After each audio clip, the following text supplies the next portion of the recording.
사랑하는 새벽나라 친구들 반갑습니다. 여러분과 함께 수요일 말씀을 나눌 유승현 목사입니다. 하나님께서는 당신의 백성이 이 세상에서 구별된 존재로 살아가기 원하십니다. 우리가 하나님이 원하시는 대로 이 세상에서 구별된 존재가 되기 위해서는 죄의 문제를 반드시 해결해야만 하는데요. 오늘은 에스라가 이스라엘 백성들의 죄 앞에서 어떻게 행동했는지 살펴보며 은혜를 나누기 원합니다. 오늘의 말씀은 에스라 9장 1절에서 15절입니다. 이런 일을 마치고 나자 관리들이 내게 와서 말했습니다.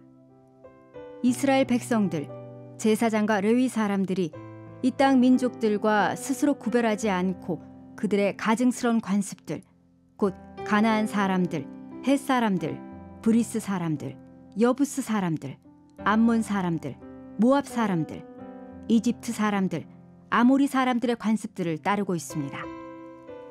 이스라엘 백성들은 이 땅 사람들의 딸을 데려와 아내와 며느리로 삼고 거룩한 씨를 이방 민족과 섞고 있습니다.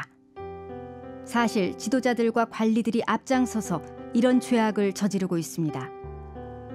나는 이 말을 듣고 나서 내 속옷과 겉옷을 찢고 머리털과 수염을 잡아뜯고는 기가 막혀 앉아 있었습니다.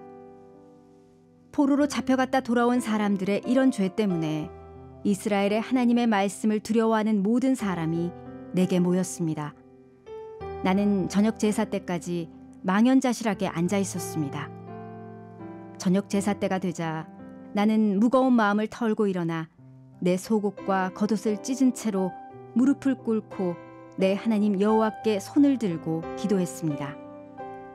하나님이여, 제가 주께 하나님께 얼굴을 들기가 너무 부끄럽고 민망스럽습니다. 우리의 죄가 우리 머리보다 높고 우리의 죄악이 하늘까지 닿았기 때문입니다. 조상들 때부터 지금까지 우리 죄악이 너무 컸습니다.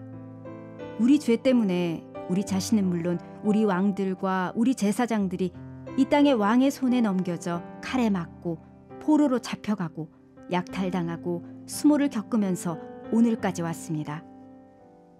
그러나 이제 잠시 동안 우리 하나님 여호와께서 은혜를 베풀어 주셔서 살아남은 사람들을 우리에게 남겨두시고 그분의 성소에 굳건한 자리를 마련해 주셨습니다. 우리 하나님께서 우리의 눈을 밝히고 속박에서 조금씩이나마 회복시켜 주십니다. 우리는 매인 사람들이었지만 하나님께서는 우리가 속박당했을 때에도 우리를 버리지 않으시고 오히려 페르시아 왕 앞에서 우리에게 자비를 베풀어 회복을 허락하셨고 우리 하나님의 집을 다시 짓고 그 허물어진 것을 복구하게 하셨고 유다와 예루살렘에서 보호받을 수 있는 성벽을 주셨습니다. 우리 하나님이여, 이런 일이 있었는데 우리가 주의 계명을 저버렸으니 우리가 무슨 말을 하겠습니까? 주께서 주의 종 예언자에게 계명을 주시며 말씀하시지 않았습니까? 너희가 들어가 차지하게 될 이 땅은 이 땅 민족의 부정한 것들로 가득 찬 땅이다.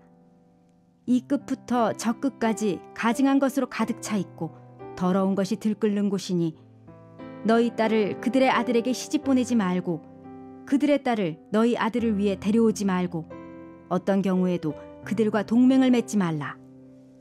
그래야 너희가 강해져서 그 땅의 좋은 것을 먹고 그 땅을 너희 자식들에게 영원한 기업으로 남기게 될 것이다. 우리에게 일어난 일은 우리의 악행과 우리의 큰 죄악에서 비롯된 것입니다. 그러나 우리 하나님이신 주께서는 우리 죄악보다 형벌을 가볍게 하시고 우리에게 이렇게 구원을 주셨습니다. 그런데 우리가 다시 주의 계명을 어기고 그런 가증스러운 짓을 하는 민족들과 섞여 혈연을 맺어야 되겠습니까?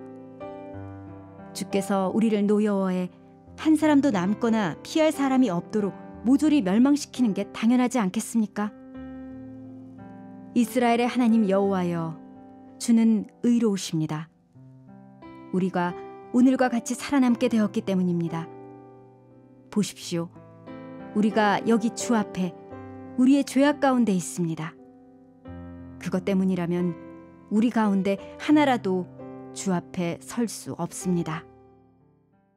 에스라는 귀환 후에 이스라엘 백성들이 하나님 앞에서 가증스러운 관습들을 따른다는 것을 알게 됩니다.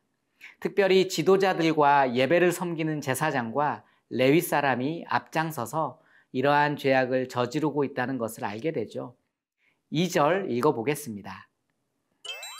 이스라엘 백성들은 이 땅 사람들의 딸을 데려와 아내와 며느리로 삼고 거룩한 씨를 이방 민족과 섞고 있습니다. 사실 지도자들과 관리들이 앞장서서 이런 죄악을 저지르고 있습니다. 사실 이스라엘 백성들은 과거에 동일한 죄악으로 인해 하나님께 심판을 받아 바벨론 포로가 되었었죠. 당시 이방 사람과 결혼한다는 것은 이방 사람의 종교와 우상을 그대로 받아들인다는 것을 의미했습니다. 포로에서 돌아온 이스라엘 백성들이 이전처럼 이방 사람들의 종교와 우상을 그대로 받아들이는 죄를 반복하고 있는 거죠. 이러한 죄악을 알게 된 에스라는 큰 충격을 받게 됩니다. 3절 읽어보겠습니다. 나는 이 말을 듣고 나서 내 속옷과 겉옷을 찢고 머리털과 수염을 잡아뜯고는 기가 막혀 앉아 있었습니다. 지도자들과 관리자들까지 아무런 생각 없이 이런 범죄를 저지르고 있으니 영적 지도자인 에스라는 이 일의 심각성을 느끼고 자괴감에 빠져들 수밖에 없었던 거죠. 사랑하는 새벽나라 친구들, 포로에서 돌아온 이스라엘 백성들이 이전과 동일한 죄를 반복했다는 것은 그들이 하나님의 뜻을 전혀 알지 못했거나 무시했음을 의미합니다. 우리는 이스라엘 백성들의 태도를 반면교사 삼아야 합니다. 하나님의 말씀에 집중하지 못하고 하나님의 뜻을 제대로 알지 못한다면 우리 역시 언제라도 죄에 빠질 수 있는 존재이기 때문입니다. 그러므로 오늘 하루 하나님께서 우리에게 원하시는 뜻이 무엇인지 묵상하며 나아가는 하루가 되길 바랍니다. 그리스도인의 정체성을 가지고 죄에 대해 민감성을 가진 저와 여러분이 되길 축복합니다.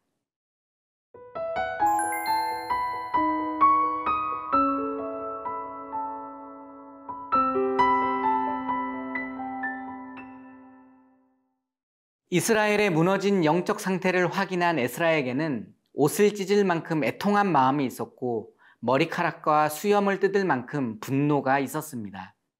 저녁 때까지 망연자실하게 앉아있던 에스라는 저녁 제사 때가 되자 무거운 마음을 털고 일어나 무릎을 꿇고 자신이 하나님 앞에 심각한 범죄를 저지른 것처럼 회개하며 기도합니다.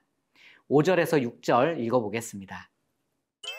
저녁 제사 때가 되자 나는 무거운 마음을 털고 일어나 내 속옷과 겉옷을 찢은 채로 무릎을 꿇고 내 하나님 여호와께 손을 들고 기도했습니다. 하나님이여, 제가 주께 하나님께 얼굴을 들기가 너무 부끄럽고 민망스럽습니다. 우리의 죄가 우리의 머리보다 높고 우리의 죄악이 하늘까지 닿았기 때문입니다. 민족의 죄 앞에서 에스라가 선택한 것은 다름 아닌 회개의 기도였습니다. 에스라는 민족의 죄악 앞에 영적 지도자로서 처절하게 회개합니다. 특별히 에스라가 우리라는 표현을 사용하며 백성과 자신을 동일시하여 회개하는 것을 볼 수 있습니다. 에스라가 자신과 이스라엘 백성이 한 몸을 이루고 있는 한 공동체라고 여기고 있기 때문이죠. 사랑하는 새벽나라 친구들, 우리도 죄 앞에서 처절하게 회개해야 합니다. 하나님은 회개하며 돌이키는 자를 받아주십니다. 하나님께서는 인류의 죄악을 해결하기 위해 독생자 예수 그리스도를 우리에게 보내주셨습니다.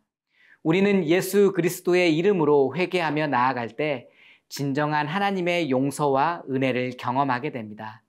나아가 교회는 예수 그리스도 안에서 우리로 모인 공동체입니다. 에스라가 공동체의 죄를 자신의 죄로 여기며 아파하고 회개했던 것처럼 우리도 교회 공동체뿐만 아니라 가정과 지역사회와 나라를 위해 기도할 수 있는 기도의 용사들이 되길 바랍니다. 하나님, 우리에게 죄를 분별하며 철저히 회개하는 마음을 허락하여 주시옵소서. 나 자신뿐만 아니라 교회와 가정, 그리고 나라와 민족을 위해 기도하는 기도의 용사들이 되게 하여 주시옵소서. 예수님 이름으로 기도합니다. 아멘.